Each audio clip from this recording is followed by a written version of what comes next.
Pak Wija, mungkin kalau dari pandangan Anda, pengamatan Anda sebagai ekonom, bagaimana nih Pak, kalau kemarin bulan Mei, liburnya kan cukup panjang. Apakah ini konsumsi terdorong, daya beli meningkat atau bagaimana nih Pak? Jadi begini, libur itu kalau daya belinya rendah, itu juga tidak menstimulus konsumsi. Kita tahu tabungan masyarakat kelas menengah bawah itu stagnan, cenderung turun. Yang kelas atas masih punya daya beli tinggi. Tetapi mereka belanjanya ke luar negeri. Mereka jalan-jalannya ke luar negeri. Kalau ada libur panjang, Mbak Celia bisa lihat, tiket pesawat ke luar negeri pasti mahal. Pasti sulit dapatnya. Kenapa? Mereka yang berada di kelas atas di Indonesia, liburannya ke luar negeri. Jadi bukannya daya beli yang distimulus, justru capital inflow. Saya rasa isu libur ini sebenarnya isu sangat penting dan ini isu ekonomi. Sehingga seharusnya SKB bukan 3 menteri, tapi 4 menteri. Harus ada menteri ekonomi yang dilibatkan karena ini isu ekonomi. Saya ingin menggarisbawahi apa yang disampaikan oleh Pak Raden tadi. Beliau mengatakan optimalnya 12 hari. Itu dia kenapa negara-negara barat liburnya itu berkisar 11-14 hari. Mereka menentukan libur based on science. Begitu. Dan kalau kita lihat datanya, jumlah libur kita yang 27 hari itu termasuk sangat tinggi di dunia. Yang terendah di dunia adalah Vietnam, 6-9 hari. Nah, katanya kita ingin menyamai Vietnam. Katanya kita ingin tumbuh 8%, kita ingin pajak naik, kita ingin menciptakan lapangan kerja. Kalau dari isu libur saja kita tidak segera carikan solusi, maka seperti yang disampaikan oleh Pak Saleh Husin, yang sudah di dalam sulit tumbuh, yang di luar malas masuk. Kenapa enggak di negara lain saja yang liburnya lebih sedikit. Jadi menurut saya libur ini juga isu serius, isu ekonomi. Itu serius, isu ekonomi yang harus nantinya mungkin menjadi pertimbangan ke depannya begitu ya. Tapi kalau kita lihat dari sektor-sektor, apakah ada mungkin sektor yang merangkak naik begitu dengan libur yang begitu panjang, Pak Wija? Sebenarnya dalam kondisi normal sektor leisure, apa itu hotel, wisata, transportasi, kuliner itu akan terdongkrak. Tapi faktanya salah satu contoh leisure itu adalah shopping mall. Itu kan orang-orang datang jalan-jalan dan tidak beli. Tadi pagi saya ketemu dengan pemilik 2 shopping mall besar. Karena mau interview ini, saya tanya gimana situasi mall. Rame, tapi betul nggak ada yang beli. Jadi dalam kondisi normal itu terstimulus. Tapi dalam kondisi tidak normal seperti sekarang, yang kita perlu naikkan kan daya beli, daya saing ekonomi, investasi.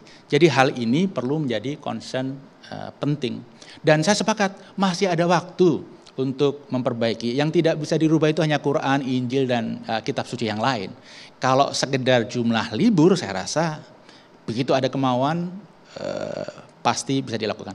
Saya dapat informasi dari seorang sahabat, seorang tokoh yang belum lama ketemu Pak Prabowo. Pak Prabowo sendiri concern. Nah ini para menteri bagaimana menjalankan concern itu dalam bentuk kebijakan, masih ada waktu. Baik, masih ada waktu. Ini kira-kira kalau saya ke Pak Agus dulu nih Pak, sedikit Pak. Bisa nggak sih kalau misalnya kebijakan ini kan sudah berjalan gitu ya Pak? Bisa tidak kalau kebijakan ini kemudian dievaluasi kembali? Ya sangat bisa, kebijakan kan tidak pakemnya bukan tidak bisa diapa-apakan. Bisa sesuai dengan kebutuhannya, kalau tadi ekonomi ya ekonomi, kalau tadi sosial, sangat bisa. Segera saja, tadi mau 4 menteri, 10 menteri silakan, tapi dikaji saja. Apa sih gunanya sekarang dengan kondisi seperti saat ini, mau mendongkrak bagaimana, pariwisata enggak ada. Kemarin lebaran saya lihat itu, semua toko oleh-oleh nggak ada yang beli. Ya orang rame di mall, duduk di tangganya itu, ya nggak belanja. Nah sekarang bagaimana mendongkrak itu tadi, stimulus-stimulus tadi itu yang harus ada, tapi stimulus yang muncul kan tidak mendorong juga. Baik, oke.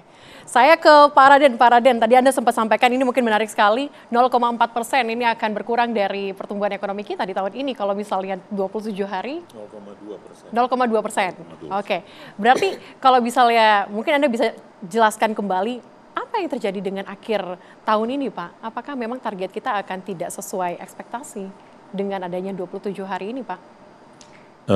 Faktor ini jelas ikut berpengaruh. Kita tahu bahwa sekarang ini, tadi sudah disebutkan juga, di tengah eskalasi ketidakpastian global yang sekarang ini, di mana itu di luar kontrol kita. Yang bisa kita kontrol kan yang internal.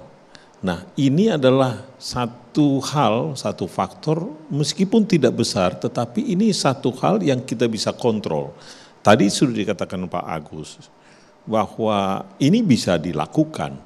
Memang untuk tahun ini nggak bisa dirubah lagi ini. Tapi untuk tahun depan setahu saya di bulan Oktober itu baru diumum, dan sekarang beliau-beliau itu apakah tadi disebutkan Menteri Agama dan yang lain-lain sudah melihat itu ke depan, karena itu harus dikomunikasikan dengan tokoh-tokoh masyarakat, dengan tokoh agama, karena libur kita kan paling banyak itu sebetulnya libur agama. Ya, harus dibicarakan secara terbuka dengan mereka, dampaknya kepada ekonomi, dampaknya kepada umat juga kan, karena kalau begini kan itu berdampak ke mereka juga. Itu saya pikir kita masih punya waktu di situ. Jadi di tengah kesulitan yang dihadapi dunia ini, minimum kita coba mengurangi problem yang ada dari dalam negeri dengan cara kita tadi hal-hal yang tidak perlu, libur yang eksesif yang saya, bukan berarti tidak perlu libur, tapi terlampau banyak juga tidak baik. Semua yang terlampau banyak sebetulnya tidak ada yang baik kan. Harus pas takarannya. Tadi sudah kita katakan optimalnya itu yang kita lihat berdasarkan studi yang dilakukan di 130 negara itu, dilihat studinya, memang yang optimal itu sekitar 12 hari itu tadi itu. Jadi ikutin saja itu, simpel melihatnya. Itu harus didiskusikan dengan tokoh-tokoh agama, tetapi juga bukan hanya tokoh agama. Tokoh-tokoh industri seperti Pak Saleh ini juga harus dilibatkan itu. Mungkin juga nanti serikat pekerja, supaya dapat konsensus yang baik untuk kita bisa bersama-sama memutuskan inilah yang paling optimal buat kita. Biar bisa mengambil jalan tengah ya begitu ya. Nanti kita akan dengarkan juga bagaimana kemudian saran dari dunia usaha, dari Kadin Indonesia, tapi usai jeda tetaplah bersama kami di Indonesia Business Forum. Kalau dari aku sendiri sih lumayan setuju ya, soalnya kan kalau misalkan aku udah libur juga di rumah tuh kebawaannya udah malas aja, jadi pengen malas kerja gitu. Jadi ya otomatis produktivitasnya juga menurun pasti. Kalau misalkan malas ya sebenarnya kita harus profesional juga ya.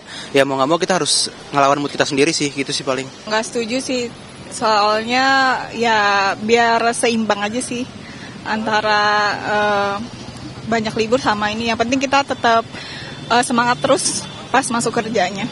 Kalau di aku sih males enggak ya, alhamdulillah ya, karena semangat terus kalau kerja. Ya pasti ya, itu pasti banget, cuma ya tetap ya kita harus kerja, bangun pagi. Jadi yang ketika ketemu teman-teman kerja juga kita pasti jadi semangat juga.